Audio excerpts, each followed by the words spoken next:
Let's do it up. Yeah. All right. Hey, what's up, everyone? This is Carlita, and I am on the phone with Twiztid. What's going on today, guys? Yeah. All right. So let's go ahead and get started. So you guys, Right. looking back at your career, you guys have 10 studio albums. You have 1 independent EP.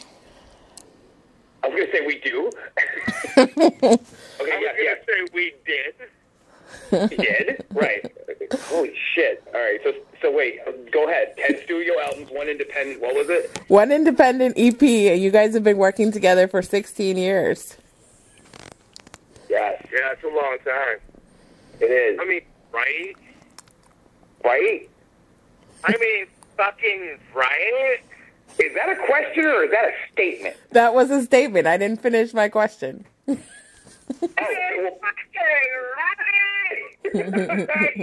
right? So my question is, what makes the chemistry stay fresh between the two of you? Because secretly it's not us. And every Twiztid CD that comes out, we mysteriously paint up 2 more people. And in between those times, me and him don't even speak. We only see each other when we're in the studio. Neither look each other in the face. Oh, okay. It's true. This is our only interaction. This is it. This is the first time I've talked to him in like ages. Not phony. It's never been about Twiztid. You know what I mean? Like, we've never really lost. If that friendship seems to be slipping at any point, we'll figure it out. You know what I mean? It's like, we know our friendship is worth more than anything. And that is what makes Twiztid go. So It's true. We got lucky. You know what I mean? We're not a couple of guys that secretly hate each other. You know what I mean? Like, I love him. That's my brother. That's 100%. I die for him. 100%, not a doubt in my mind. And, yeah, me too. See, don't make me cry on this shit, man. No, that's just. I don't need Carlita quoting. And then Madrox cried. Yeah. No, he's telling the truth though. He's telling the truth though. It's very true that we're brothers, man. We got love for each other, and that's one of the reasons why this will go for till eternity. They'll always be a Twiztid because they'll always be us, and we enjoy what we do. We are the epitome of yin and yang. You know what I mean? It's true. We are the sun and the moon. We give you the best of both things. That's what we are. He's a little bit of country. I'm a little bit of rock and roll. Damn it! Anything in this country was. I'm sorry. You look better in boots. What do you want from me? Yes. No, but it's true though. That's why we have good chemistry. We have good timing. Yeah. He's not a slime ball. He's not a fucking, you know what I mean? Like, he's not a typical industry rat. He's not one of them dudes. He's a really good dude, music aside. You know, no Madrox. Jimmy Spinello's a really good dude. So, you know, that's easy for me. Where me, it might be a little harder. And No, that's not true. You're a good dude. He's a good person. I mean, that's the thing. It's like when you grow up with somebody and they're in your life always, you know them. You know them like the back of your hand, and I think that's another reason why we work really good together, because it's like we know each other's personal quirks and likes and dislikes and things of that nature. I mean, I respect what he likes. He respects what I like. It's not, you know what I mean? Absolutely. He doesn't have to like what I like, and if he doesn't, I don't hate him for it. You know what I mean? We accept each other for the individuals that we are, and that comes out in our music. That's exactly what we represent. Accepting people for exactly who they are. You don't have to change who you are to come and hang out with us or be at a concert or listen to our music or watch our videos. Right. We want you to be you. We want that. We appreciate it more when you are. That is why we're going to be forever. Because our genuineness, that we are just as regular people, that comes off to the people that support us. They look at us like, holy, there's no games, there's no smoke and mirrors, there's no curtain to be pulled.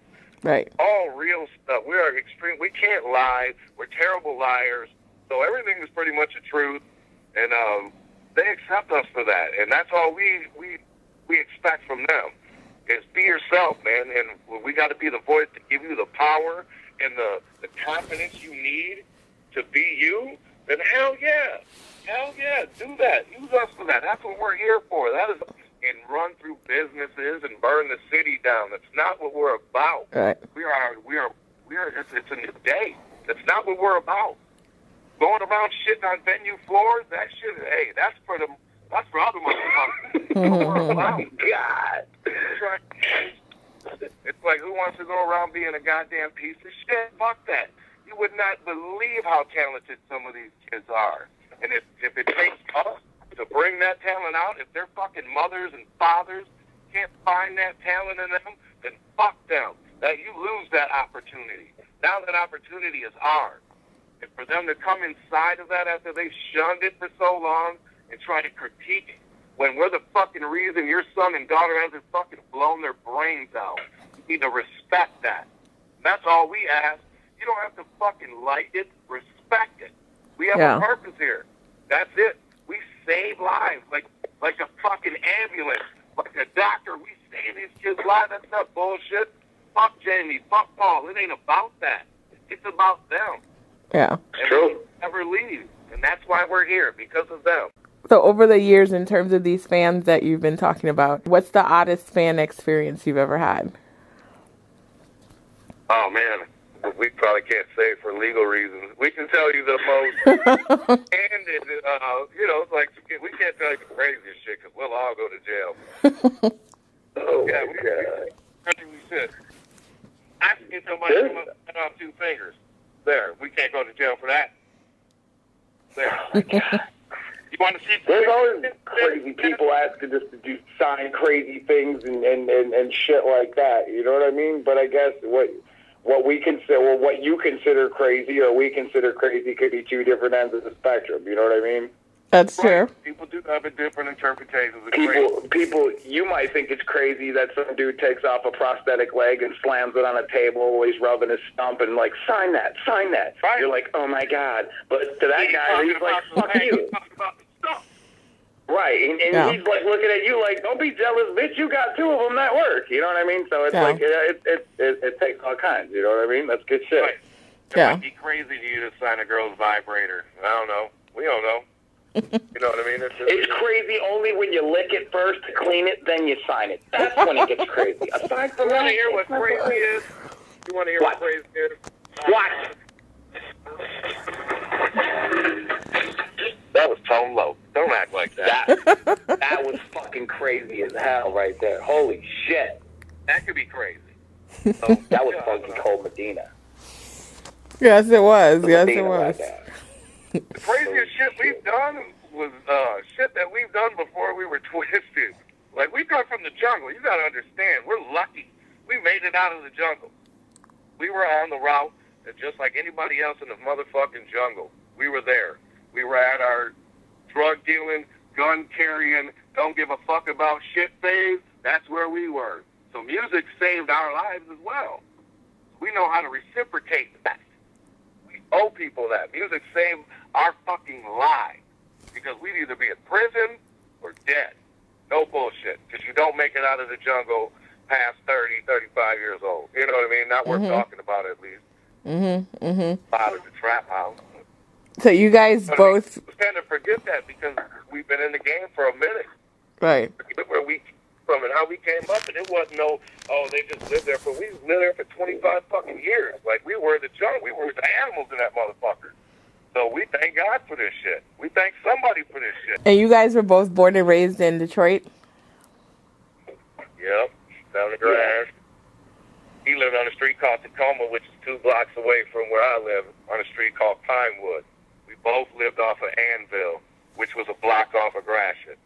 And he lived 5 blocks from 7 Mile. I lived like 3. So there it was.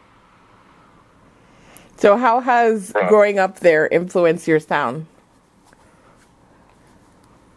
I don't know if it influences our sound as much as it influences our drive. Okay. I mean, yeah. Like our sound is something that we've always taken a different kind of interest in.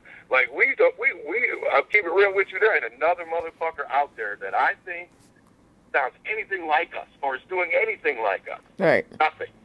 That's true. Comparison, and that ain't blowing our horn. I'm not saying me and Jamie are the best rappers in the world. I'm not saying we're rap guys. I'm not saying none of that. What I'm saying is, as a duo, there ain't nobody else doing what we're doing. Nobody. That sounds like what we said. But as far as our drive, our hunger, we know what it takes. We know what it takes not to make it, but to fucking survive. Right. Absolutely. That's building us. That's ingrained in us. Yeah. Like, it don't matter. It's just, it is. There's nothing we can do about that. Yeah. To scared us. I don't think it influences our sound as much as our drive. Right? What do you think, James? I agree. No, I totally agree. I mean, it's like people listen to us and like, damn, they sound like Detroit. Because you know what I mean. I just don't. I don't think so either. I think people listen to us and they can relate to what we're saying or where we've come from or where we're going to, or emotions or feelings that we've come across in life that we speak on, and that's what we get a lot of. We get people being like, I just had this happen in my life, and it was because of this particular song that you guys do that gets me through that. And every time I go to that dark place in my mind, I play that song and I see a ray of light. It's things like that that kind of is what I think is one of the things that makes people gravitate towards what we do, or kind of makes them be like, I have a connection to them because they share the same feelings or emotions that we do. Yeah, right. That relatability is key. Yeah. It's like genuine shit that we go through. That's so all that, it just comes out. It comes out. It took us a long time to realize exactly what our niche was. Like exactly what. Right. Where's our spot? What is our spot? Yeah. Exactly. We finally found it and embraced it, man. It's unbelievable. Here we are. Like here you are.